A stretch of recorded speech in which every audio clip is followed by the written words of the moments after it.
Hello दोस्तों। तो आज हम समझेंगे भारतीय नागरिक सुरक्षा संहिता यानी BNSS की धारा 152 का ड्राफ्ट।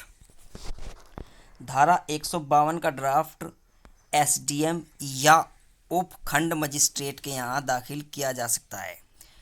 तो इसमें सबसे ऊपर क्या लिखा जाता है, उस कोर्ट का नाम लिखा जाएगा जिस कोर्ट में आप यह एप्लीकेशन या यह मुकदमा दाखिल कर रहे हैं। तो क्या लिखा हमने, न्यायालय श्रीमान उपखंड। उपखंड दोस्तों SDM को कहते हैं, उपखंड मजिस्ट्रेट देवबंद। यहाँ कोर्ट का नाम लिखा सबसे ऊपर की लाइन में। इसके बाद वाद संख्या यानी मुकदमे का नंबर। इसके बाद वह सन लिखा जिस सन में हम यह मुकदमा या एप्लीकेशन दाखिल कर रहे हैं। इसके बाद प्रार्थी पक्ष का नाम और पता लिखा।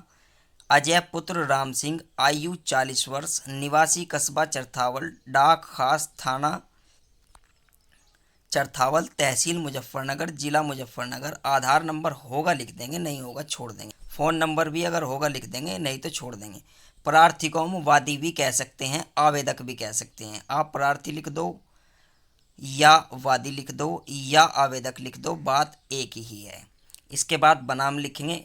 बनाम के बाद विपक्षी गण या विरुद्ध पार्टी का नाम और पता लिखा जाता है, ठीक इसी तरीके से जिस तरीके से हमने ये लिखा। एक से अधिक पार्टी होगी तो एक और दो करके लिखेंगे। अगर एक ही पार्टी है या एक ही व्यक्ति है तो उसका नाम पता एक ही जगह लिख देंगे, ठीक इसी तरीके से लिखेंगे जिस तरीके से हमने ये लिखा। इसके बाद यहाँ लिख देंगे प्रतिवादीगण। प्रतिवादीगण विपक्ष पार्टी को कहते हैं दोस्तों। प्रतिवादी विपक्ष एक व्यक्ति को कहते हैं, और प्रतिवादी गण जो शब्द लगेगा गण, वो एक से अधिक व्यक्तियों के लिए लगता है।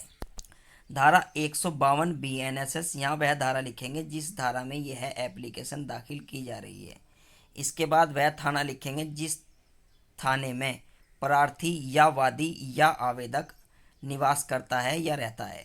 इसके बाद जिला लिखेंगे, प्रार्थी का जिला लिखा जाएगा यानी आवेदक का जिला लिखा जाएगा। इसके बाद लिखेंगे लोक मार्ग सड़क पर से अतिक्रमण हटाए जाने के लिए आवेदन। फिर श्रीमान जी लिखते हुए अपनी समस्या को लिखेंगे।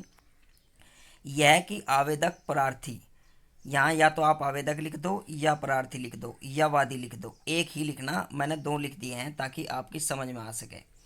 चरथावल कस्बे का निवासी है और कस्बे के बीच में एक यातायात राजमार्ग है। नंबर 2, यह कि राजमार्ग कस्बा जलालाबाद से जिला मुजफ्फरनगर को जाने वाला एकमात्र राजमार्ग है जो उक्त कस्बे चरथावल से होकर जाता है, और इस मार्ग पर दोनों तरफ अवैध रूप से सरकारी सूखे तालाब में दुकानें बना दी गई हैं। नंबर 3, यह कि दुकानदार अपनी दुकान लगातार अवैध रूप से मार्ग पर विस्तारित कर रहे हैं और उन दुकानों के आगे फेरी तथा ठेली वाले भी एकत्र हो जाते हैं और कस्बे की महत्वपूर्ण सड़क मार्ग को भीड़ में परिवर्तित कर देते हैं। इस कारण सड़क पर जाम लग जाता है। दोस्तों या तो आप सड़क ही लिखें या राजमार्ग लिखें। इस जाम के कारण अस्पताल में या अन्य कार्य में जाने वाले लोगों को गंभीर समस्या का सामना करना पड़ता है। नंबर 4, यह कि मार्ग पर लगी अवैध भीड़ तथा जाम के कारण कई बार अस्पताल में जा रहे मरीजों की मौत भी हो जाती है। नंबर 5, यह कि उपरोक्त तथ्यों की दृष्टि में अतिक्रमणकर्ताओं को विधि के अनुसार हटाया जाए ताकि आने जाने वाले व्यक्ति मार्ग का प्रयोग कर सकें और समय पर अस्पताल में पहुंच सकें। यहाँ पर आप वो प्रार्थना करेंगे जो आप न्यायालय से चाहते हैं। प्रार्थना लिखते हुए लिखेंगे, अतः श्रीमान जी से प्रार्थना है कि दुकानदारों व फेरी वालों तथा ठेली वालों के विरुद्ध अवैध रूप से रखी हुई अपनी वस्तुओं को हटाने के लिए निर्देश जारी करने की कृपा करें। आपकी अति कृपा होगी। यहाँ पर नीचे लिखेंगे वो दिनांक जिस दिनांक में आप ये एप्लीकेशन कोर्ट में दाखिल कर रहे हैं। यहाँ प्रार्थी लिखेंगे या आवेदक लिखेंगे, उसके नीचे नाम पता और उसके साइन आएंगे। नीचे यहाँ पर वकील साहब अपनी मोहर और साइन लगाएंगे।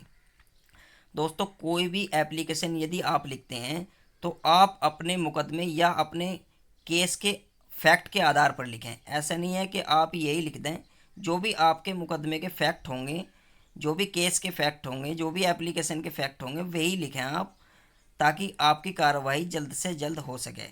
तो आज हमने धारा 152 के ड्राफ्ट को देखा। धारा 152 BNSS है और पहले ये CRPC की 133 थी। और दोस्तों, यदि आप इसी तरीके के दस्तावेज देखना चाहते हैं तो आप हमारे टेलीग्राम चैनल पर जाकर इस तरीके के सभी ड्राफ्ट या दस्तावेज देख सकते हैं, और हम उस पर आने वाले समय में भी ड्राफ्ट अपलोड करते रहेंगे।